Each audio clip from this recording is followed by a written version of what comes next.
Okay, so let's move on to the Nets point of view. So, what are your thoughts on um how the Nets came out of this trade?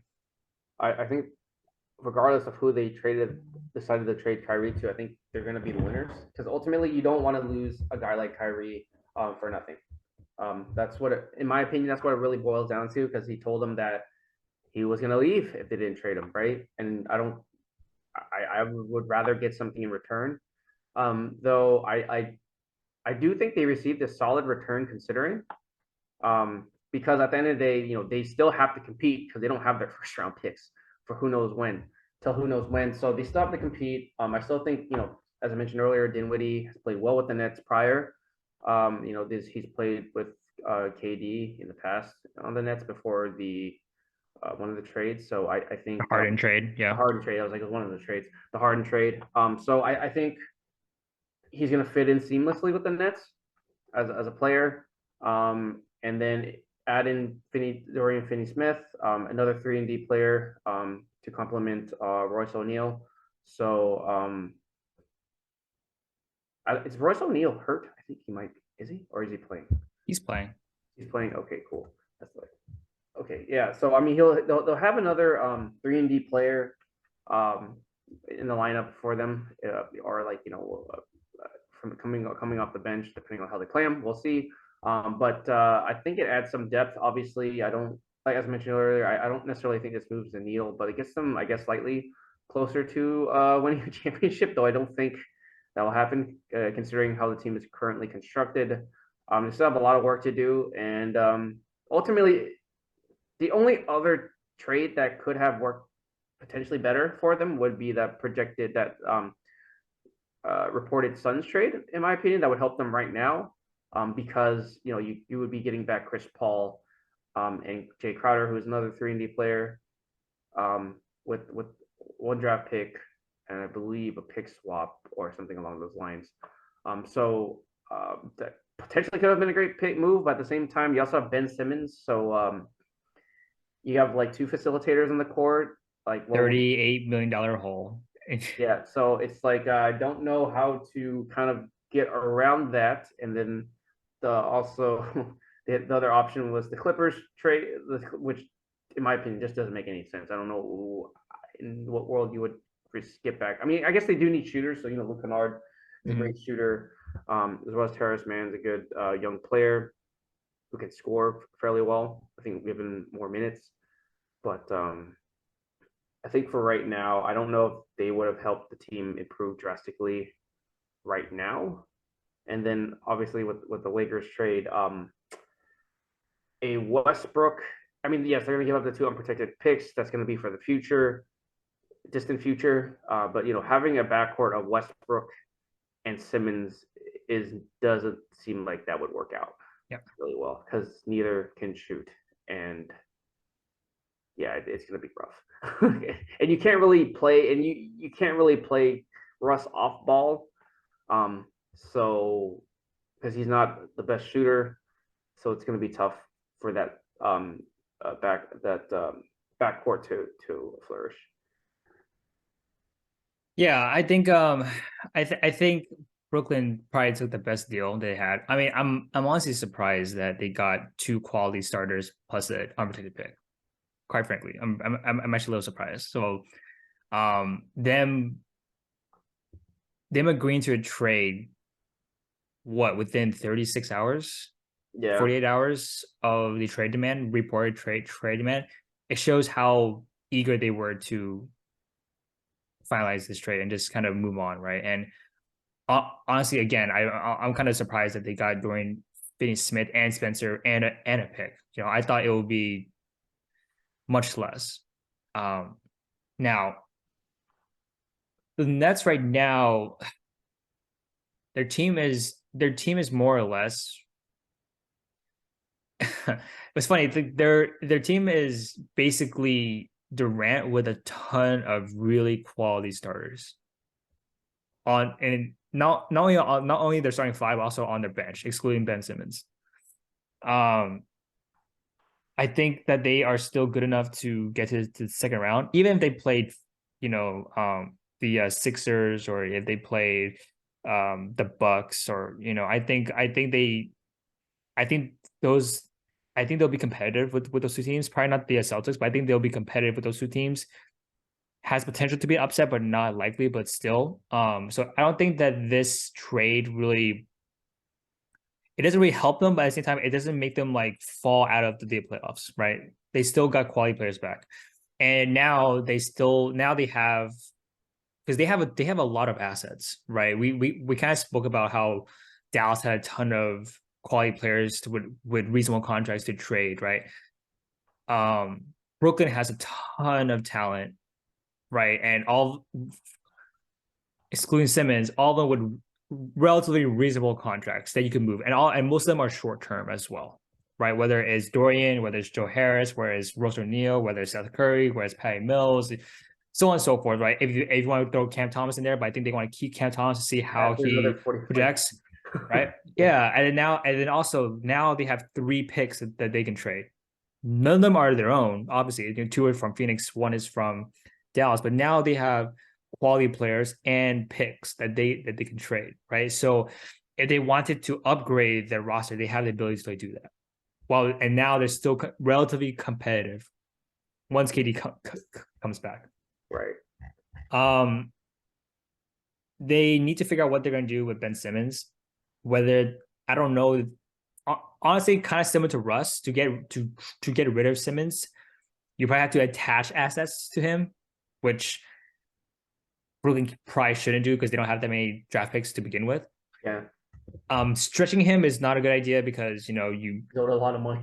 yeah, he's owed 78 million over the next 2 years after this season, right? And you stretch it over 3 years. That's just not, no, right?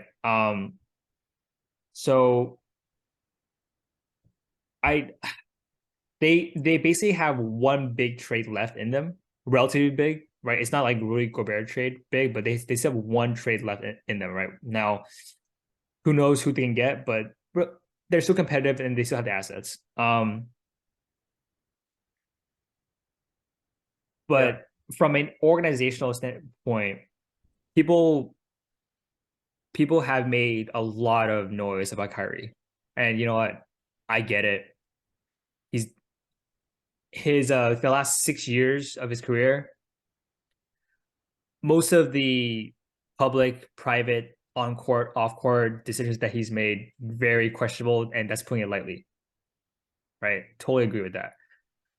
I will say that it is very, very, the Nets organization, for 3-star players to all request trades within a 12-month period, to lose 2-star players, to capitulate to signing a head coach, to capitulate to signing a free agent that was not great, to trading away so much young talent, so much draft equity, all the above. They kind of put themselves in this situation because they did not do a good enough, they did not run this organization in the best way, right? They capitulated to this star or that star too often, right? And honestly, they let themselves get bullied by like star players. I would totally agree. Right. Especially so even though this kind of a lot of people today have, or this past week, years, have put a lot of blame and critique on Kyrie, which for the most part, most of that is deserved. But a lot of blame needs to be pointed at this organization because, like, it looks as though they have no idea what they're doing, and it looks like there's no one that's willing to like kind of put their foot down and really lead and say no to players, right? So yeah, but that's kind of how I see it right now. Yeah, I'll completely agree. As Kendrick Perkins mentioned earlier today, they're going to have a 30 for 30 ESPN documentary on how this big three came together and how it was dismantled. Just pretty much one of the biggest big three flops in NBA history.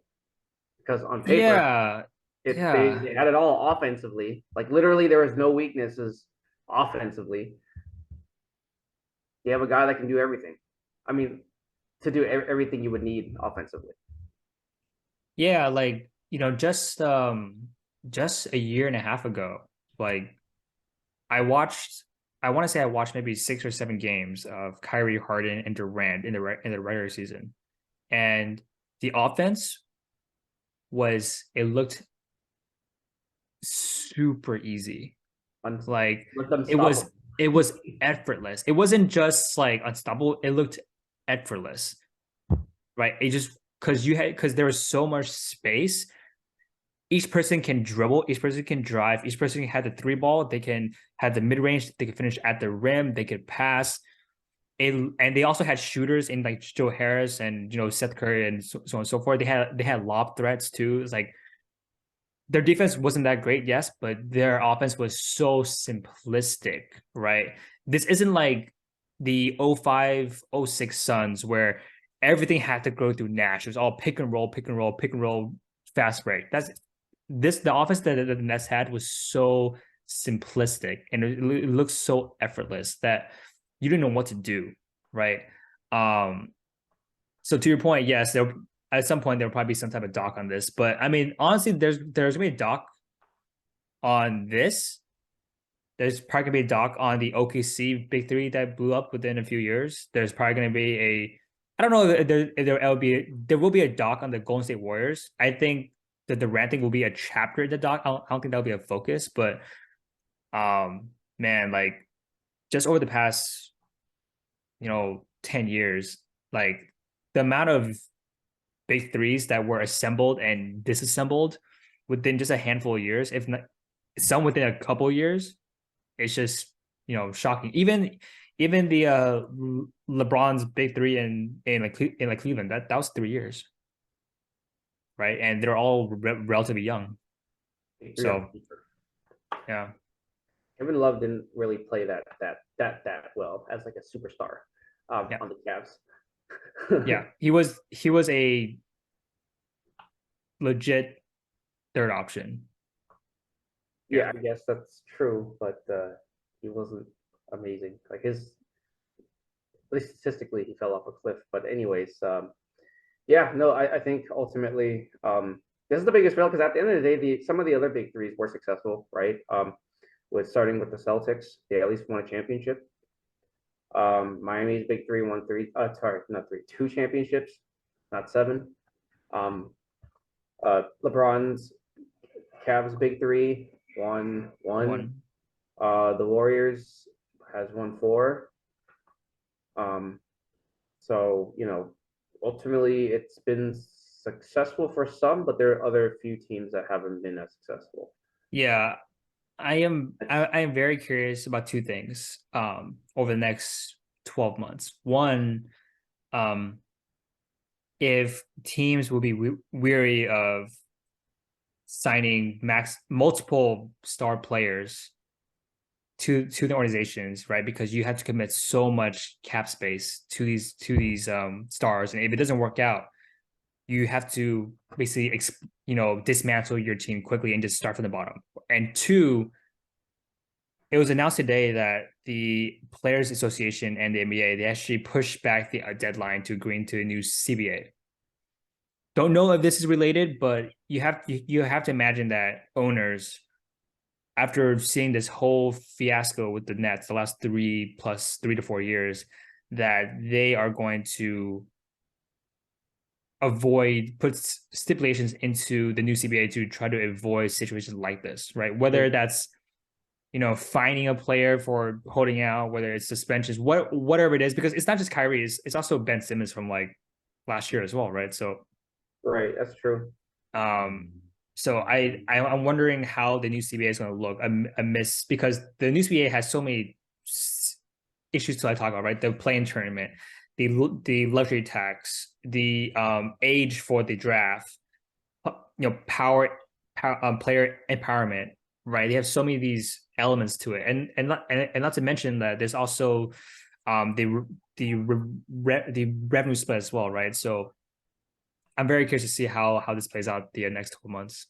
And fun fact, this isn't the first time the Brooklyn Nets, not even the New Jersey Nets, the Brooklyn Nets screwed up they had a big four back in the early 2010s. So Yeah, I mean, different owner, different management, but still, same yeah. jersey. So I would say that trade was bad. The trade that the Nets made was bad, yes. Yeah, But I feel like there's not enough blame on Darren Williams back then because like Chris Paul is still playing now.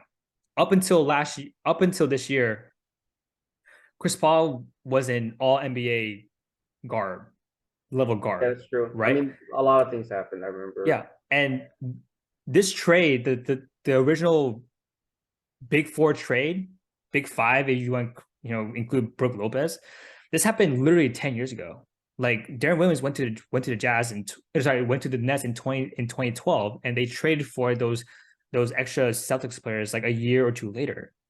And Darren Williams was on the decline, whether it's because his body broke down, whether he didn't stay in shape, whatever the case may be. Yes, the Nets gave up way too much to get Pierce and Garnett, but I feel like not enough blame was placed on Darren Williams because at the time it was him and Chris Paul as the best point guards in the league. It was them and it was all the upcomers, right? Because Steph and Westbrook and John Wall, all these other players, they're so young and still up and coming. Chris Paul and Darren Williams, they were the We're Olympians. neck and neck. To be fair, they were pretty neck and neck. Yeah, yeah, they were the 2 point guard Olympians chosen behind Jason Kidd, right? In like '08, Yeah. right? And they were Darren and Chris Paul were Olympians again in 2012. So like for me, that situation, I blame Darren more because if you are a star point guard and you have Joe Johnson in his prime, yes, Garnett and Pierce were past their prime, but still quality players. You have Brook Lopez as a young Brook Lopez as your center. You have AK-47, like you have like an array of talent as a point guard. Like personally, for me, I put more blame on Darren than the Nets for putting us in that situation. Yeah, I guess that's a different topic to discuss. Because I do remember there was an interview where Paul Pierce openly admitted that he expected more of Darren, like to be a leader of the locker room. He's like, because when KG and obviously KG and Pierce are both leaders, but they also realize like I'm no longer 25. Yeah. So I'm no longer a young player. So we're gonna need someone else to kind of take charge, who's the actual star player. And at that point in time, on paper, at the very least, Williams was the best player. Yeah. So okay.